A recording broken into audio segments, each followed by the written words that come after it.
Hey everybody, welcome back to Faraday Research. It's Wednesday morning here. I haven't done a video in a while.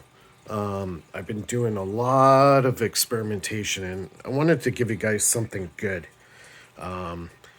to actually try to figure out what I'm doing here. So I've been experimenting with a lot of cores.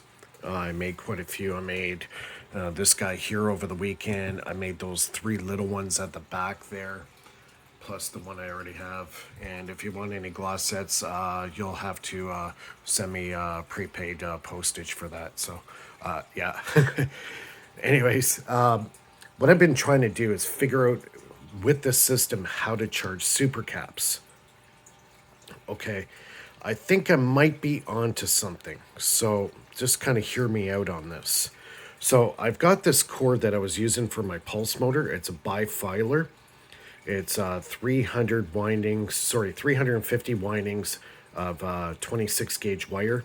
And then I got, I believe, about 150 windings of the 22 gauge wire. So it's a bifilar. Now I also have a steel bolt in here, so I got a core, which I haven't used before. And I'm finding that it's helping out with the induction process of providing amps, giving me some amps. But I had this quick little brain fart, whatever you want to call it, of how to get more amps going into supercaps. Now, capacitors are different than batteries.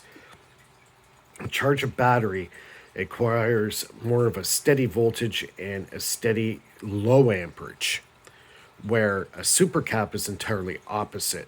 It requires a small voltage but a high amperage in order to charge this. So I've been banging my head against the wall for probably the last 5 days, trying to figure out how to get the voltage I need and also get the amperage I need.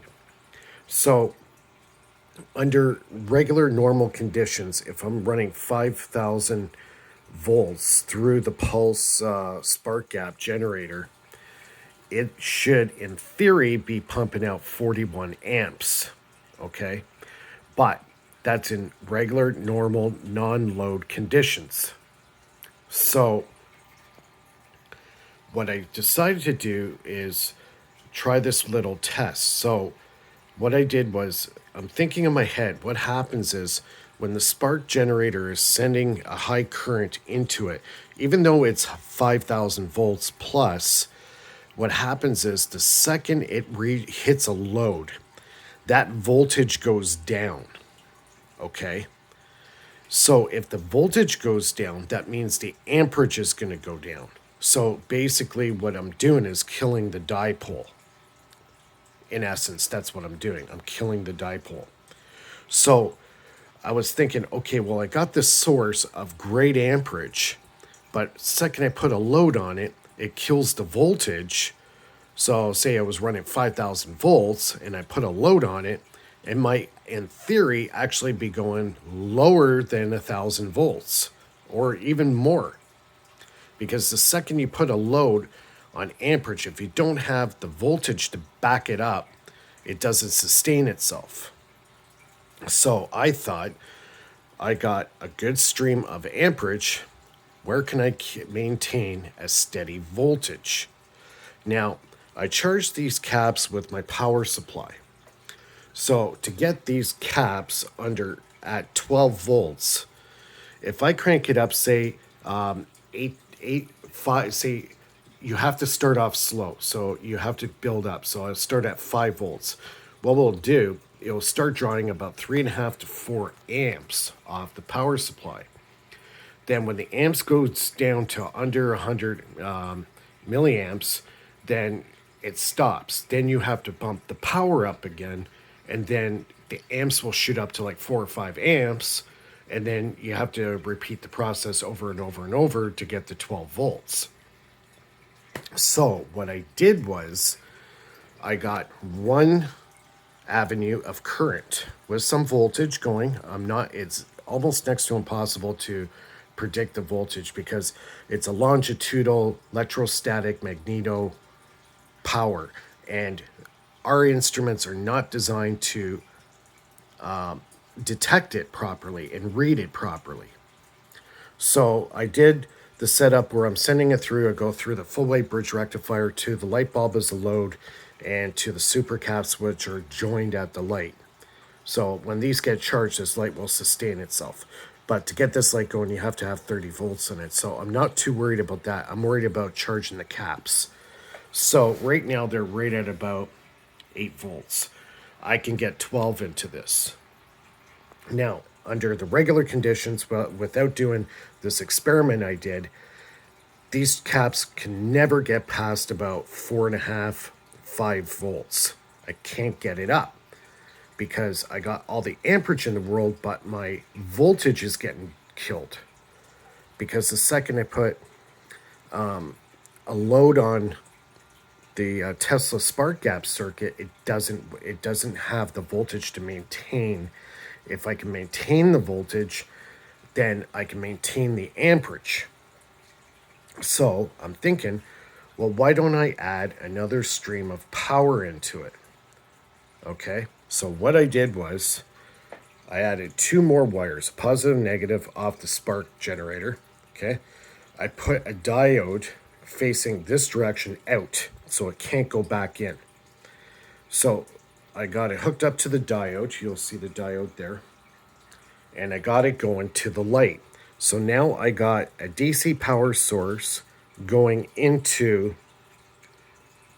the light and to the super cap. And I also have the negative as well.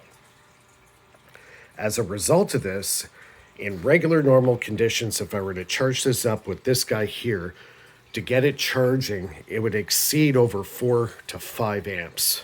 Okay? Now that I've merged this line into the super cap and I got the current going and joining together at this point, they're joining together. So I got a good steady of amperage and I got a good steady flow of voltage. So I don't really need more than 12 volts coming out of this, irregardless, because this is only 12 volts. But if I have a steady current of 12 volts and maintain that 12 volts, the current that I'm drawing from the spark gap generator is going to give it the horsepower. So what happens is, instead of drawing 5 amps when I'm charging the super cap directly, now it only goes maybe 1.5 to 3, 1.5 to 2 tops amps. So it's requiring almost less than half the amperage out of this guy to charge this now. And that's also including, this is also powering the current that I'm generating with the Tesla spark gap. So I'm just going to show you briefly. I'm not going to run it too long here because I'm kind of in a rush here today, but I want to show you how I'm joining a voltage stream with an amperage stream and joining it here and being able to charge the cap. Yeah, it's going to show excessive 1 or 2 amps there, but under regular conditions, charging this directly to the super cap, I'm pulling 4 amps plus. So that means I am pumping 4 plus amps of power into that now. Where before, I'd be pumping, 4 amps plus coming out of, my power supply. So now that power supply demand is now cut in half. So if you got a battery hooked up to this or another super cap, now it requires half the amperage to actually charge a super cap. Now that's big. So that will save a battery. That will save your overall output current. So that's pretty big. So I'm just going to kind of show you. So you're going to see it go 1, maybe 2 amps. I'm going to try to keep it around. I'm going to put it at 10 volts.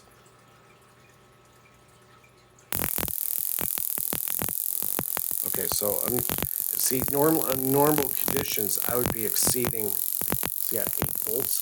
Yeah, I'd be exceeding over 3-4 amps. So I'm going to bump it up now. I'm going to get it up to 10, see what happens. Okay, see how it's, okay, at 10, that's 2. So under regular conditions, if I hooked up directly, I would be exceeding 5 amps at this point. And you can see now the voltage on the super cap is now climbing. So I'm pumping a lot more voltage and a lot more amperage into the system than I did before. And with half the amount of amps draw off the power supply. That's pretty big. That's a significant change. That's 10 volts on, it's going down because it's charging. So we're going to bump it up a little bit more. I don't want to exceed 12 volts.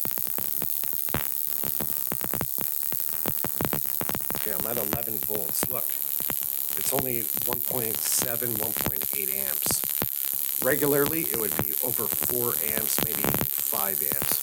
Now that means my spark gap generator is generating that current. That's huge. So this thing is actually working. It's actually providing a huge amount of amperage going into this now. See, look, I'm already at 10 volts. That's awesome. I can't believe this actually freaking worked. See, guys, you have to experiment. Try all different kinds of ideas, swap things around, change coils, try different methods, kind of think out of the box. Leave it for a couple of days if you have to. And the ideas are going to come to you. Yeah, like, see, at 11 volts, I'm pulling 2 amps off of this, but if I was have this directly hooked up to the super caps, this would be over 5 amps. So I'm using about half the amperage coming out of my source voltage. So this thing is pushing over 2.5, maybe even 3 amps of power. See, look, the caps are charging up. Now they're not charging up like super fast, but they're definitely charging up.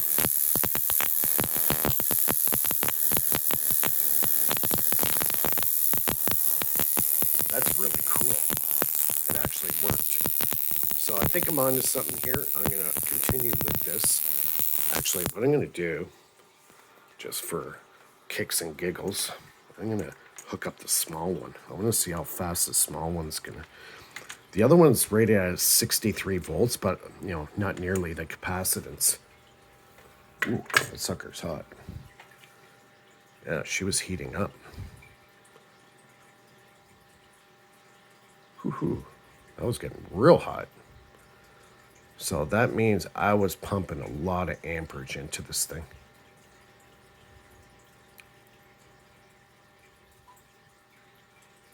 Yeah, I gotta be careful with that. That was generating a lot of heat.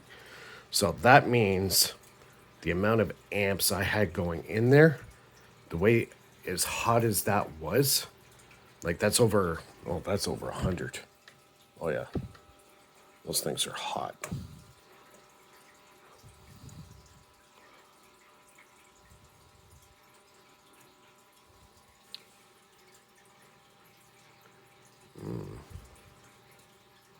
Yeah, I'm gonna have to look into that. I think I might have done something wrong there. Okay, anyways, let's hook this guy up.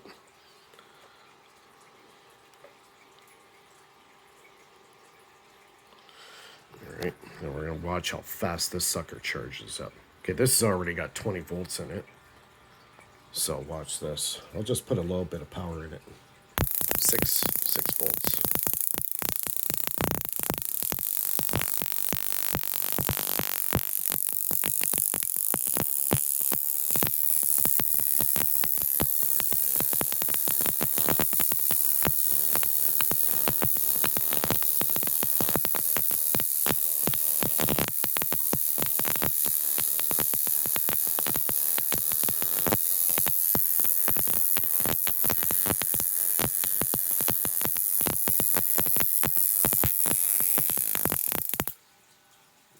It charged pretty fast. So that's basically what I'm up to, guys. So yeah, we've got a problem here. Anyways, yeah, call it quits for today. Yeah, give me a thumbs up if you like the video. Don't forget to subscribe at the bottom. And yeah, we'll see everybody soon. Leave your comments. Don't forget to leave your comments. All right, we'll see everybody soon. And don't forget to become a Patreon. And I also got my links for the Patreon in the description, as well as my what do you call my Bitcoin as well, if you want to donate to Bitcoin. All right, we'll see everybody soon.